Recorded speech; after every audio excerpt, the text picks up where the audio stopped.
ditemukan gitu ya, ada sperma di almarhumah gitu. Itu berarti ada indikasi ruda paksa dong. Sekarang pertanyaan saya, sperma yang disebut ada di tubuh korban, itu sperma akibat aktivitas seksual yang mana? Tanya, netizen tanya itu. Tapi tuntutannya Perkosaan, iya. Tapi saya tanya balik. Apa uji saintifik sampai pada simpulan bahwa sperma yang satu ini nih, sperma pada kasus yang satu ini nih, adalah sperma bukti perkosaan. Ayo netizen, kita debat habis-habisan. Ini sperma siapa dan datang akibat aktivitas seksual seperti apa? Tapi balik lagi, netizen kebagi dua lagi nih Pak. Ya. Ada yang bilang bahwa gue nggak percaya sama pernyataan Saka gitu. Menurut gue pengakuannya palsu gitu. Nah kita tuh tahu yang bener mana yang bohong mana tuh kayak gimana sih gitu Pak? Kalau di film itu diilustrasikan bahwa maaf almarhumah Vina ini menjadi korban ruda paksa. Kalau seorang pelaku pembunuhan itu rasional, apalagi kasus ini kan disebut sebagai kasus pembunuhan berencana, maka sebelum melancarkan aksinya, si calon pembunuh ini pasti akan punya kalkulator di dalam kepalanya. Mama yang ikhlas kalau Peggy jadi meninggal saat ini juga. Peggy mati syahid karena Peggy difitnah sama orang yang berduit.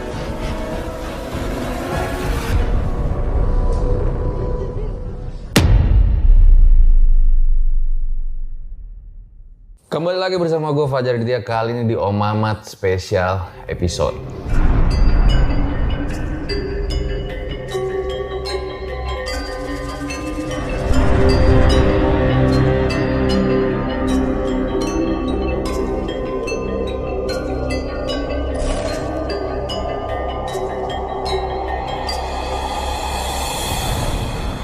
Kasus Vina mulai memasuki babak baru. Kemarin kemunculan Saka, terus juga ada seorang pelaku yang tertangkap yaitu Peggy alias Perong. Dan kasus ini tuh tentunya menyita banyak perhatian publik. Dan tentunya kita semua berharap nih agar sila kelima dalam kasus ini yaitu keadilan sosial bagi seluruh rakyat Indonesia dapat terwujud. Hari ini gue kedatangan pakar psikolog forensik di mana beliau ini idola gue lah, sering muncul di TV. Dan kalau misalnya lo lihat ada kasus-kasus pembunuhan besar, biasanya Bapak Reza Indragiri ini akan muncul di TV. Halo, selamat malam Pak Reza Indragiri. Assalamualaikum. Waalaikumsalam. Makasih Pak udah mau datang ke RJ 5 ya Pak. Sama-sama Pak Fajar. Nah, kita langsung aja kali Pak. Ya langsung. Nah kemarin itu kan ketahuan Pak, kita sama-sama tahu bahwa Peggy alias Perong itu berhasil ditangkap gitu ya. Tentunya orang akan bersyukur gitu Pak, bahwa kalau si pelaku itu adalah orang yang selama ini dicari gitu. Bukan hanya pelaku. Humas Polda Jabar itu bahkan menyebut, saya baca di online, otak. Otak pelakunya Pak? Iya, coba. Oke. Otak. Nah pastinya kan kita bersyukur gitu ya Pak, kalau Semestinya. misalnya dia memang orang atau apalagi pelaku dari otak pelaku dari yang kita cari gitu. Tapi justru netizen itu banyak komen gitu Pak, terbagi dua. Kayak emang bener dia pelakunya, apalagi otak gitu ya. Emang bener gitu. Nah kalau tanggapan Pak Reza Indragiri gimana Pak? Tadi kan katanya kita berharap bisa merealisasikan pasal kelima ya. Keadilan sosial bagi seluruh rakyat Indonesia. Jangan-jangan kita sudah terbentur di sila kedua. Yaitu kemanusiaan yang adil dan beradab. Kenapa saya justru menganggap kita ini seperti terbentur di sila kedua? Karena ada foto 6 orang tersangka, sekarang mereka sudah jadi terpidana, dalam kondisi babak belur. Remuk lah mukanya. Ketika saya tanya penasihat hukum mereka nih, saya tanya ini kenapa kau babak belur seperti ini? Kata si penasihat hukum, ini adalah akibat penyiksaan. Di mana? Selama pemeriksaan. Di kantor polisi. Kemudian saya berkesempatan juga ngobrol dengan satu-satunya terpidana anak yang sekarang sudah bebas, yaitu Saka. Saka juga cerita ke saya bagaimana di ruang pemeriksaan oleh pihak-pihak yang disebut Saka sebagai personil polisi itu, Saka juga dianiaya sedemikian rupa.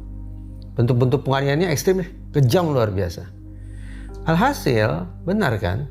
Boro-boro sampai ke sila kelima. sila kedua pun sudah jadi problematis. Kemanusiaan yang adil dan beradab. Tersangka, sebenci apapun kita pada mereka, anggaplah kita yakin betul bahwa mereka ini pelaku, tapi sebetulnya kepada para tersangka masih diberikan asumsi praduga tak bersalah. Jadi jangan sepula semena-mena kita memperlakukan mereka. Kalau ternyata proses hukum yang mengatakan tersangka pada akhirnya dinyatakan tidak bersalah, terpidana tidak bersalah, kita mau bilang apa? Udah bikin hancur muka orang. Satu. Yang kedua, saya jadi khawatir nih. Kalau personil penegakan hukum mulai pakai cara-cara brutal semacam itu, jangan-jangan ini indikasi bahwa sesungguhnya mereka kesulitan untuk mendapatkan bukti. Karena sulit mendapat bukti, maka paling gampang apa? Memaksa orang mengeluarkan pengakuan. Saya bicara secara umum nih ya, secara umum. Hajar sana, bakbuk, strom ini dan segala macam, pokoknya perlakuan-perlakuan yang menyakitkan, itu yang akan bisa memaksa orang terperiksa untuk bicara. Tapi apakah serta-merta bicaranya jujur? Kira-kira jujur nggak? Belum tentu juga kan? Nah kalau sudah begitu kenyataannya, maka kita pantas khawatir bahwa proses penggalian pengakuan, pembongkaran keterangan sesungguhnya bukan cara penegakan hukum yang tepat. Alih-alih, saya ini sering jadi kritisi saya sih, kalau proses penegakan hukum memang terlalu memforsir pencarian pengakuan atau keterangan, ini justru akan bisa mengganggu proses pengungkapan fakta secara keseluruhan. Karena pengakuan atau keterangan sangat mengandalkan memori, daya ingat. Daya ingat kita ini, Bang Fajar, sangat mudah terpecah belah dan sangat mudah untuk belok kanan, banting setir ke kiri. Tidak karu-karuan. Tapi menurut Pak Reza ada indikasi hal tersebut? Indikasi apa? Itu dilakukannya pemaksaan untuk pengakuan itu. Tadi saya bilang, ada fotonya 6 orang babak belur. Mukanya babak belur.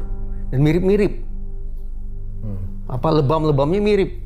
Kata penasihat hukum, akibat penganiayaan. Kata Saka, dia juga dianiaya. Kalau Saka ada di foto itu Pak? Nggak ada fotonya, tapi saya ketemu orangnya. Oke. Dan orang yang cerita ke saya.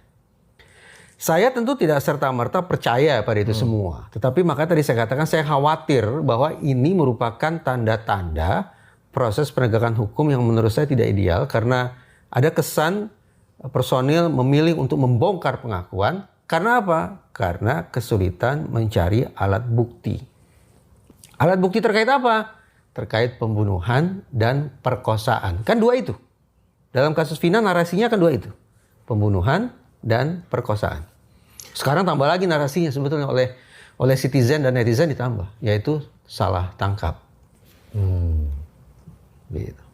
Ini jadi kemana-mana ya Pak, karena kalau misalnya kita memang ngikutin dari awal gitu ya, kita kan berpikir bahwa, wah keji banget nih orang melakukan hal gini ke Vina gitu ya. Salah apa Vina sampai... Oh saya juga mikir begitu. Jadi ketika saya terus terang tidak nonton film Vina ya, tapi dari pemberitaan yang saya coba ikuti memang sempat juga darah saya menggelegak gitu, membayangkan bahwa ada sekumpulan anak geng motor yang melakukan penganiayaan, pembunuhan dan juga perkosaan. Kok cuma dihukum seumur hidup ya? Menurut saya patut dihukum lebih berat lagi. Karena saya penasaran kok cuma dihukum seumur hidup. Lalu saya coba komunikasi, saya coba baca berkas yang diberikan kepada saya.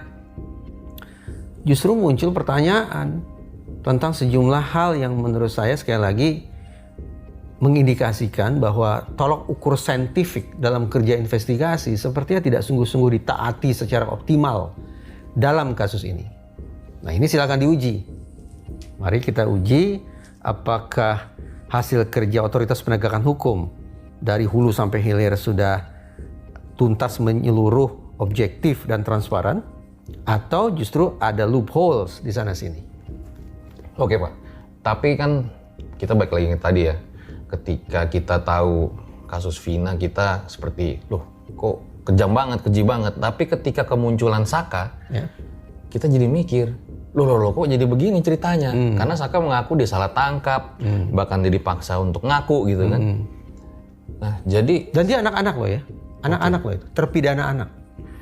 Tapi balik lagi, netizen kebagi dua lagi nih Pak. Ya. Ada yang bilang bahwa gue nggak percaya sama pernyataan Saka gitu. Menurut gue pengakuannya palsu gitu. Nah kita tuh tahu yang bener mana yang bohong mana tuh kayak gimana sih gitu Pak? Nah poin bagus. Alhasil memang benar kita itu tidak usah terpaku pada pengakuan. Kan tadi saya bilang kan kita jangan nguber pengakuan. Dengan demikian ya kalau netizen mau berdebat soal percaya atau tidak percaya itu silakan ya. Tetapi semestinya yang akan bisa menengahi perdebatan ini bukan hanya dengan menyimak apa yang dikatakan oleh para terpidana. Bukan hanya menyimak apa yang mereka akui atau tidak akui. Kesampingan itu. Yang penting adalah lihat alat bukti lainnya. Kenapa? Karena proses penegakan hukum kita itu adalah mengandalkan pada pembuktian. Terdakwa itu tidak disumpah. Dalam semua kasus pidana, terdakwa, orang yang duduk di depan hakim itu tidak disumpah. Artinya apa? Kalaupun mereka mau berbohong, tanda petik silakan saja. Karena tidak disumpah. Beda dengan saksi. Kalau saksi tak datang ke ruang sidang atau ahli datang ke ruang sidang, sebelum memberikan keterangan mereka harus disumpah. Itu artinya tidak ada pilihan kecuali menyampaikan apa yang mereka ketahui secara jujur. Kalau tidak tahu katakan tidak tahu, kalau iya katakan iya, kalau tidak katakan tidak. Itu saksi, itu ahli, disumpah. Terdakwa tidak disumpah. Mau menggunakan 1001 cara untuk mengkadali proses penegakan hukum, tanda petik silakan. Karena nanti pembuktian yang akan memastikan. Apakah kamu membual, apakah kamu menghayal, apakah kamu sedang menutup-nutupi sesuatu, atau begitulah kenyataannya. Pembuktiannya. Nah, jadi akan sangat seru kalau netizen bukan cuma memperdebatkan percaya atau tidak percaya omongan Saka. Tapi coba kuliti, cari tahu apa sih alat bukti lainnya. Contoh, apa sih hasil otopsinya? Bagaimana sih hasil visumnya? Itu akan jadi jauh lebih Hasil otopsinya otentik. apa, Pak? Begini, saya tidak berada pada otoritas untuk menceritakan tentang hasil itu ya. Karena otopsi yang dilakukan adalah otopsi oleh kedokteran forensik. Otopsi visum itu ranahnya ada di kedokteran, bukan saya. Kalau saya kan psikologi. Tapi yang saya dengar itu kan dengar pengakuan siapa tuh? di video Bapak sih sebenarnya. Apa kata saya? Waktu itu Bukan artificial intelligence. bukan. Bukan. Jadi ada Bapak waktu itu lagi discuss gitu ya. Ya. Disebutkan kalau ditemukan, mohon maaf, ada sperma di tubuh almarhumah. Nah, kata siapa? Waktu itu kalau Yang nggak bilang siapa? salah pengacaranya Saka. Barusan bilang apa? Katanya kata saya. Seberapa detik kemudian berubah mengatakan maksudnya- kata pengacaranya Saka. Ini hanya untuk menunjukkan betapa pengakuan manusia, keterangan manusia, mengandalkan daya ingat manusia sangat mudah fragmentasi, pecah, sangat mudah distorsi, belok kanan, belok kiri. Padahal ini bukan di ruang interogasi ini. Bang Fajar sudah mempertontonkan bagaimana daya ingat itu ternyata gampang sekali belok ke kanan, gampang sekali terbanting ke kiri. Saya grogi samping Bapak. Apalagi di ruang interogasi. Iya ya. Iya, benar juga ya. berhadapan dengan personil penegakan hukum yang pakai pangkat, badannya kekar. Ngeri kan? Betul. Dituduh lagi misalnya, benar nggak kamu bunuh orang? Oke. Mengkeret kan? Nah, menakutkan kan? Apalagi kalau misalnya saya pakai tangan. Meriksa nggak cuma pakai mulut, pakai pentungan, pakai strum, pakai gembok misalnya. Ingin buru-buru keluar kan dari ruang interogasi ini. Caranya gimana? Ya nurut, kira-kira kemauan si penanya apa? Ini orang kayaknya nanya cuma pingin saya bilang iya nih. Ya udah, saya bilang iya gitu. Nah, lanjut.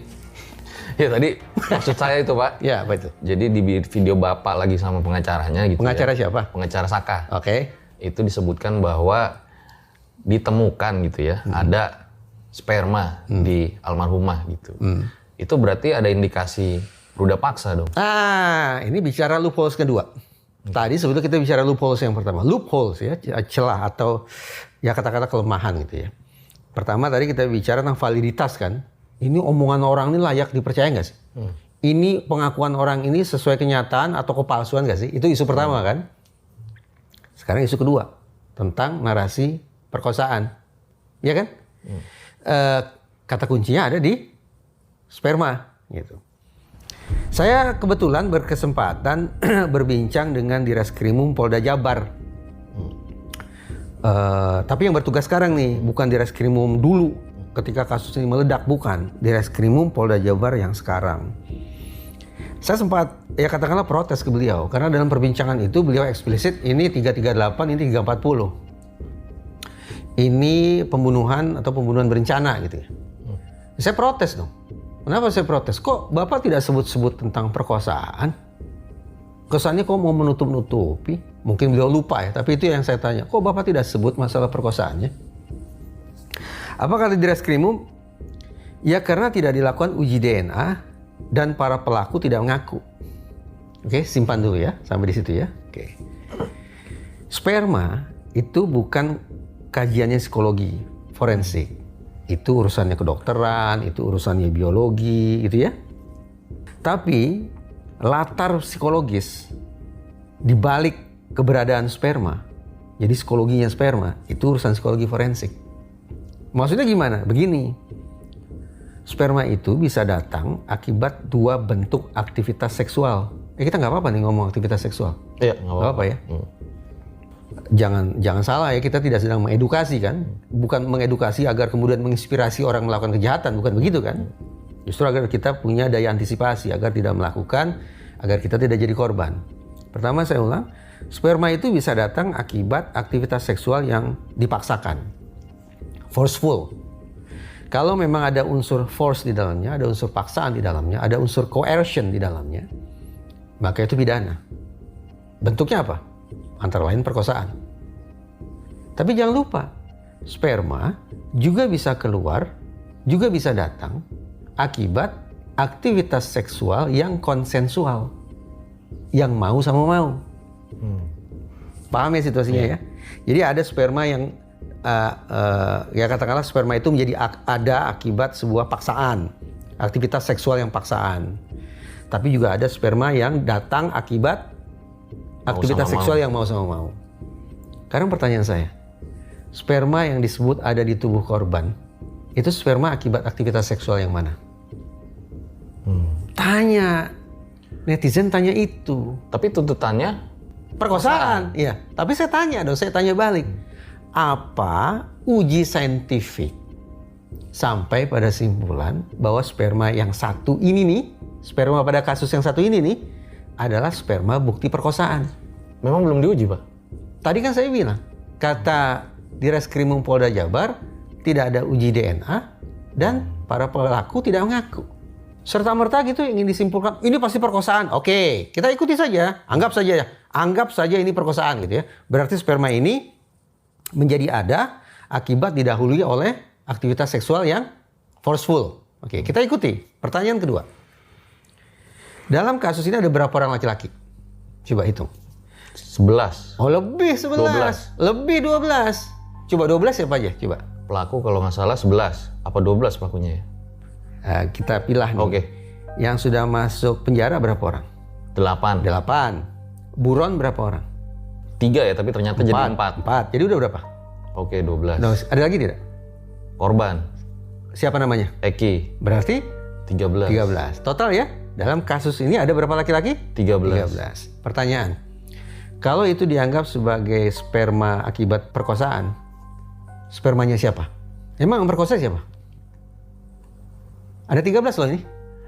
Itu yang kecuali korban ya? Iya, anggaplah korban tidak memerkosa. Jadi ada 12. Yang memerkosa mana? Oh, iya. Mau asumsi aja gitu. Wah, pasti 12 orang perkosa. Enak betul kalau menghukum orang kayak gitu cuma main penghakiman sepihak tanpa ada uji saintifik. Saya bisa bilang dong, ini kameramen 2, direktur 1 juga merkosa orang. Segampang itu kah? Jadi harus dipastikan dong. Sekali lagi ya, pokoknya kalau memang betul terjadi perkosaan, pembunuhan, di bagian awal saya sudah bilang, saya kecewa kok hukumannya cuma seumur hidup. Harus lebih berat dari itu. Tapi juga kita nggak bisa serta-merta ngirim orang ke liang lahat dong. Kita juga harus tanggung jawab dong, mau ngirim orang ke tiang gantungan, kita juga harus bisa kasih penjelasan. Betul nggak? Iya, iya. Iya. Kalau gitu kenapa? Malaikat aja punya catatan. Iya kan? Iya, iya. Nggak cuma mengandalkan daya ingat, ibaratnya begitu. Tapi punya catatan rinci. Artinya apa? Jelas nih apa yang kamu lakukan, kapan kamu lakukan, buktinya apa, jelas. Kalau gitu isunya kenapa muncul ya, Pak? Mana saya tahu, tanya film. Narasi tentang perkosaan itu datang dari mana? Dari proses penegakan hukum. Tadi saya katakan, ini loopholes nih. Ada kerapuhan di sini nih. Ya tinggal satu, di film terang benderang, maaf, divisualisasi almarhumah diperlakukan secara tidak pantas kan, secara seksual, dijahati secara seksual. Coba tanya juga ke mereka, ini Anda dapat ide, kan katanya dari kisah nyata ya? Iya, tapi dari sudut pandang Vina ya, keluarganya Vina. Nah sekarang pertanyaan saya, yang nyatanya yang sebelah mana? Ada perkosaan nih, ada pembunuhan nih. Yang nyatanya yang sebelah mana? Pernah nggak netizen tanya itu? Wah, tapi kan ini ada sentuhan artistik. Tidak salah.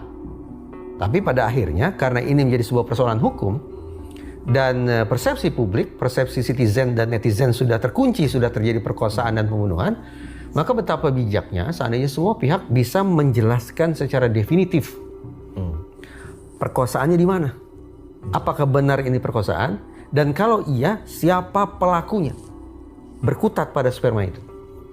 Nah, tadi kan Bang Fajar kan bilang netizennya terbelah dua nih. Sebagian percaya, sebagian tidak percaya terhadap apa yang dikatakan oleh Saka. Sekarang kita geser ya ke pembuktian. Ayo netizen, kita debat habis-habisan.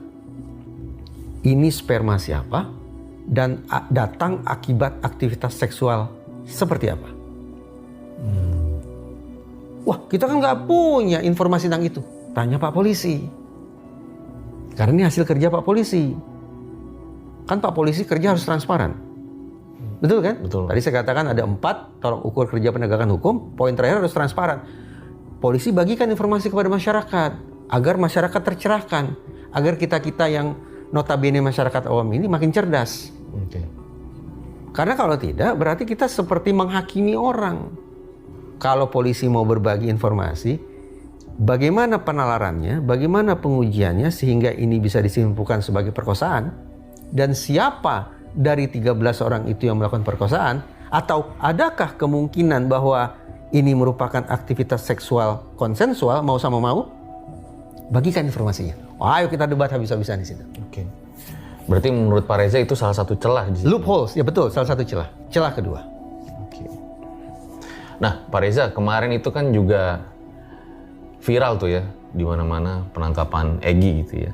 Peggy, sorry. Peggy. Berikut kita lihat video salah satu jurnalis ya ketika dia ada di lapangan di rumahnya Peggy.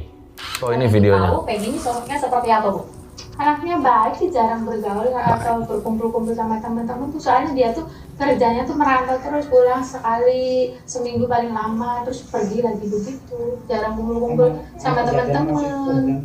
Terus posisinya waktu kejadian 2016 tuh setahu saya tuh dia tuh udah nggak di sini, nggak ada di sini. Oh, berarti saat kejadian 2016 itu setahu Ibu Peggy lagi merantau? Iya, lagi merantau di sini. Pas kejadian kasus Wina tuh udah ada reka adegan ulang juga, dia tuh masih posisi merantau ya, setahu saya. Gitu.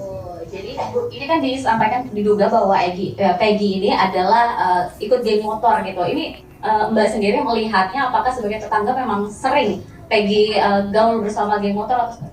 Kayaknya sih nggak mungkin ya, setahu saya nih, soalnya tuh anaknya tuh merantau kerja keras tuh, kayak jadi tulang punggung. Kalau ngumpul-ngumpul di sini juga jarang-jarang bawa motor berkeluar gitu, enggak, menetap di rumah. Gimana Pak?